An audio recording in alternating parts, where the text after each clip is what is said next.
وفاقی سرکاری تعلیمی اداروں میں پہلی سے لے کے چوتھی، چھٹی، ساتویں کلاس کو بغیر امتحان اگلی کلاس میں ترقی دینے کا فیصلہ کر لیا گیا۔ 5ویں اور 8ویں جماعت کے امتحانات لیے جائیں گے۔ وزارت تعلیم نے منظوری دے دی۔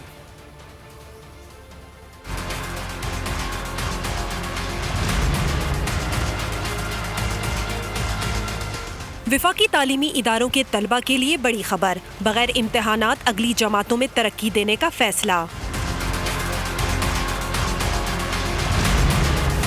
وفاقی سرکاری تعلیمی اداروں میں پہلی سے چوتھی، چھٹی، ساتویں کلاس کو بغیر امتحان پروموٹ کرنے کا فیصلہ کر لیا گیا۔ 5ویں اور 8ویں جماعت کے امتحانات لیے جائیں گے۔ ڈائریکٹر جنرل وفاقی نظامت تعلیمات کی سمری وزارت تعلیم نے منظور کر لی۔